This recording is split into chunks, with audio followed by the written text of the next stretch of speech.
Assalamu alaikum. I am Wahid Ali, and today we are going to discuss water sources and the pumping units. For any system, if you want, for irrigation system, for drinking system, for firefighting system, so you can use it for any type of project. So here we go. The first thing is the survey. You can't go and start a project if you didn't perform your initial survey. So what we go and see for in the first initial survey, so that is the water table. Where is your water table? So in this figure and in that figure, in both figure, you can see in the left one, you can see that we have some forest structure here. In this area we don't have water, we have moisture but not water.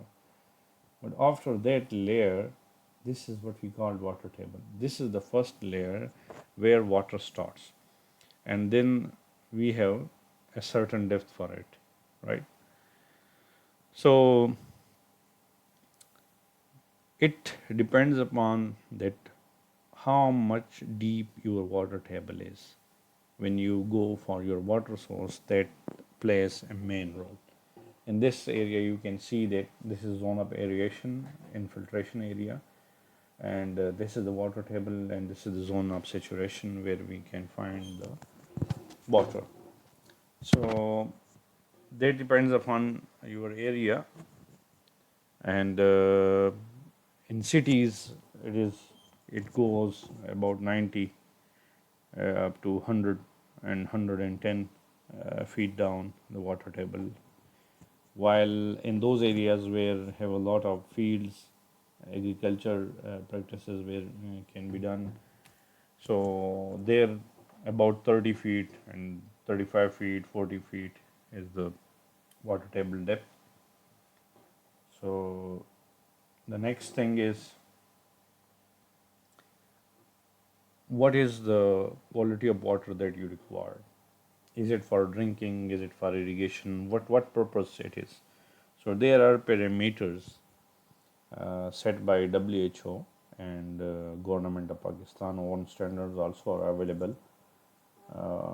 So you will go and test your water for that, and you will find out that okay, I am going to that depth. Actually, the problem is that the water table, no matter where it is, but the quality of water is changing with the depth. When you go down and down and down, you will get pure water, more pure, and maybe about 600 and 700 feet down, you maybe get some crystal clear water. But that depends upon the recharging system. In cities, there's a main problem that most of the fluents and waste are infiltrating in the ground, and that contains arsenic and those type of chromium type uh, chemicals, and that is not good for the health. So here is the WHO and standards, and this is the Pakistani standards. So first is pH, it should be 6.8 to 8.5. Color, non-objectionable. Odor, non-objectionable, acceptable. Aluminium, 0.2 milligram per liter, should be less than that. 0.02, less than 0.02 is the antimony and barium, cadmium, chloride, total dissolved solid, TDS, turbidity, chromium, copper, arsenic, and total coliform, and E. coli. These are the different parameters that you will go. Then when you start your bore, you can take the sample of water from there, and you can go to lab, and they will test you the sample, and they will tell you that what are the where which parameters in which concentration is available. And if you don't want to start your project first and you want to go those parameters, then you have to make some test well that is 4-inch dia, and that can go deep. So then you can get a water sample from there, or you can go and search in that area nearby, that where is the other existing bores. So you can collect water from those bores also and can test it. And that way you can find out that, okay, water is good for drinking or not. So similarly, we have some parameters for irrigation water. That water we will be fit for irrigation if they complete this criteria, where electrical conductivity should be around 0 to 3, that is the range, and TDS should not be more than 2000, right? And these are the uh, other parameters that we have to check. If you didn't check your parameters and you went for the irrigation, you dug a bore and then you put the irrigation system and you apply that water, and that water contains a lot of alkalinity, your magnesium and calcium carbonates. So what will happen, that within a year your all area will become an alkaline or sodic, or alkaline in this case. If there is sodium, then it will become a sodic, and then you have to apply gypsum, a lot of gypsum, and a lot of revenue will be going to that area to rectify it. So you have to check it before you start your project, and you have to check it before you apply your water.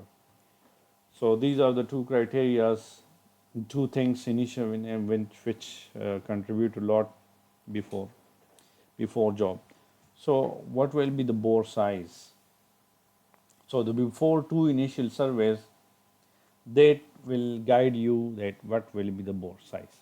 Now nowadays we have a very good technology, this one, that contains very less area for a setting, and there is a pump in it, and that goes rotary drilling, and this machine is very good, very efficient, and it can complete a 200 feet down bore within 6 hours, I think. Yes, I recently performed that.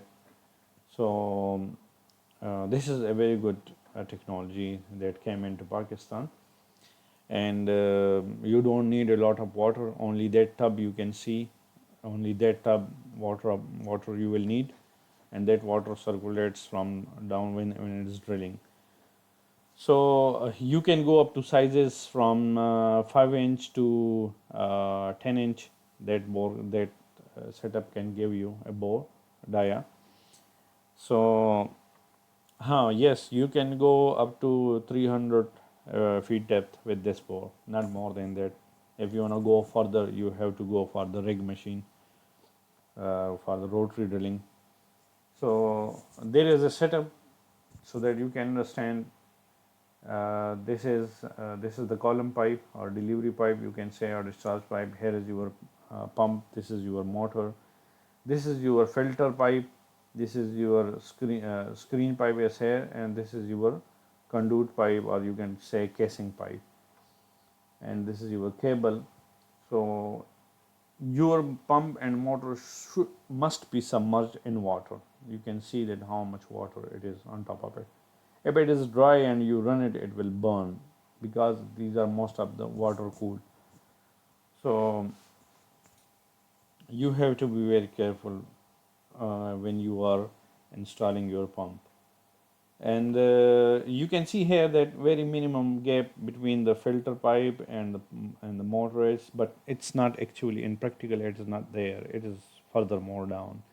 We keep a motor and the filter away from each other about 20 feet at least, 20 to 25 feet at least, so that it didn't suck the sand from the sides, right? Okay, now we will go further. This is the rig machine. If you want to go for further bores from 300 to down, you can go to any depth with these. Uh, so these are the rig machines, and I recently performed a bore up to 650 feet down with the rig machine. So these are very good machine, and you have to be very careful when it is drilling. It should be perpendicular, right 90-degree to the ground. Otherwise, if it is tilted, then you are gone. You can't put the pipes in with a tilted bore. And if you did that, then when you are installing your pump, then it will create a problem and everything will be lost. Okay, these are the pumps. You now there are different size of pumps and which have different diameters. So these are the thinny one, these are the skinny one, and those are the bigger dia pumps. So that also contribute that which pump is available to you before you go for the drilling of bore. So you have to check your dia up motor, right? And if it is, let's suppose, 4-inch dia, right? External dia is 4-inch, and I'm going for 5-inch, 6-inch bore with 5-inch pipe. So what will happen that there will be only 1-inch margin, right? When I will settle it in the, and the water will be rushing on top of the motor to come up in this strainer, in this filter, and that will pass through the pump. So keep it up to 1 inch, not more, not less than 1 inch. Otherwise, it will be not giving you enough water. These are also submersible pumps. These are not submersible. These are the surface pumps. This is the turbine, right? And the problem is that the minimum dia of these ball assemblies are 6 inches almost. So when you go for the turbine, then you have to put a bigger dia bore. So that also contributes in your bore size. Now the different things that we require is the PVC pipe for casing, that is the blind pipe. This is the filter pipe. These slots may be in this direction or elongated in this direction. It doesn't matter, right? And we need some column pipe. We need a bend. We need a pressure gauge. We need the PVC simmer to couple those pipes. Nut bolts are required for the column pipe. We need a sock, PVC filter sock also we call it, to cover our filter. This filter pipe, if it is not covered, then the sand will be coming inside your bore. So when you cover it with this plastic sock, then it will not. And we need the rubber packings for our column pipes. We need a no return valve so that the water didn't go back. We need a pressure release valve. That pressure release valve is a spring system, and then if somebody is running your pump and no valve is open, so there is some mechanical safety is available for you, so that your pipes are not blast. And we need some cable, pure quality copper, and you can see that these are the flat cable. These are not the round one, and these are very flexible. And this is our motor control unit that we will require. This is star delta, but it doesn't mean that everybody should put a star delta. There are DOL pumps direct online, and that depends upon when you go to the market. You will check for your pumps and which are available, and you will ask that what is its polarity. So it is star or it is DOL. So it is DOL, then you will need a very simple DB for that. If that is star, then similar to this one will be required. There are different relays. This is the thermal, that is the phase sequence, phase failure, and the over and under voltage. If voltage is under or over, or there is one phase missing, or any other problem, that will tell you, and that will trip the system, and that will not allow the pump to run. Similarly, this is the timer, sorry, and we have a thermal relay here, and that so this one, the small one. These are the magnetic contactors. This is the load relay. So everything, there is a lot of safeties. Okay, now we will go for the cost estimation. So we have already discussed our designs related the irrigation system, and we have calculated the pumps also in one video, which you can see, which you can find out in my vlogs. So here we have a 5.5 horsepower motor, and we have a, I have selected a 10-inch dia bore, right? and in which I put an 8-inch casing pipe up to 160 feet, and at the very bottom 40 feet was my filter pipe. Then I need PVC jointing solution, bolts, filter cloth, and PVC end cap 8-inch at the very end. So these are the costing. Now the 2-inch column pipe was required with the 9 gauge MS flange on both sides, and rubber packing and nut bolts were required. So that is another cost, and I put 100. Here I have water depth, water table at 40 feet, so I put my pump setting at 100. I can put that about 70 also, but no no one can see that when no one can assume that when that water table will go and touch 100. So I keep it for the safety to 100, so that it can stay there for at least 10 years. And when it is will be required, then another pipe will be extended with it, and it will be lowered more down to 110, 20, 30, whatever the depth is. So then here I have a no return wall, and with the bend and pressure gauge on it, and then I provided a pressure release wall, and here we have some labor cost for lowering these pipes, and we have some transportation charges. Then I selected a pump of Powerflow UAE or MCO Flow Turkey. So submersible pump up with motor 5.5 horsepower, which head was 120 feet and 60 US gallon per minute was discharged. That was oil cool, and that was 4-inch dia. So I didn't go for 6-inch dia pipe, because if in future, like 3 years later, if this pump and motor burned out and I couldn't find the same motor of same dia, then I have to go for 6-inch dia. So what will happen if I bring the 6-inch dia motor? That will not fit in my 6-inch dia pipe. So I put 8-inch dia for safety, so that in future nobody blame me that was not a good designer. So think for the future also. 3-core flat flexible 4 mm cable was also required, and 150 feet was required. And here is the motor control unit with all relays, safety relays. So this is costing me 3,87,200 rupees. Now same thing with the 7.5 horsepower. Here it is, and everything is same almost.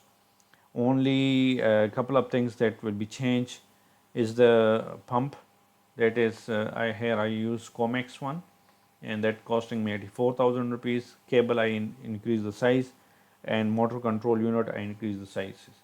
So that is costing me for like 19,000 rupees. Similarly, if you go 1 hour for 10 hours power, then you have to change a couple of things more, like here you have to change the column pipe size. I increase that from 2 inches to 3 inches. Then the no return valve, that is increased to 3-inch dia, the bend size, etc. And then your installation charges will be increased, and the pump, that definitely Comex one I used, that is 1,12,000 rupees, and the cable is 6 mm, that is okay enough, and the motor control unit was 45,000 rupees. So that costing me 5,10,000 rupees. So you can see the difference, that here we have 5,10,000, here we have 419, here we have 387. So a good designer will think first that what will be the cost of project. A good designer will design an economical project, not a very hi-fi design, right? So a small hydro zone will cost you less rather than a big hydro zone, right? So if you put a hydro zone up to 50 gallon per minute discharge, then 5.5 horsepower is a very good pump, and that is costing you less. But one should think about the area that he want to cover. Like if you have a 10-acre area and you want to go for the small hydro zone and you design a system of 40 hydro zone, then what will you do? How much time will be required to get that 40 hydro zones? So it should be economical, but then it should be feasible for the client. So in that case, you have to go for the bigger one, or even for the bigger one, or even for bigger than that one. I designed a couple of projects which are having about 80 horsepower motor, and some projects have multi pumping units, like 3 to 4 pumps are installed there. Plus, what is the your power source? Is there any voltage drop or not? If you have a power source where voltages are down, then 10 horsepower or above are not good for that area. That consumes a lot of power, and when they draw power, then the voltage will drop more, and that will not work. So you have to go for 7.5 or even 5.5 horsepower. So these are the things that you have to check in, and you have to keep in mind before you go for the design and execution. So you know now about everything, and thank you for listening. Thank you for watching. Please, if you have any question, put in comments, and please like our video and subscribe our channel. Thank you. Thank you. Shukriya. Allah Hafiz.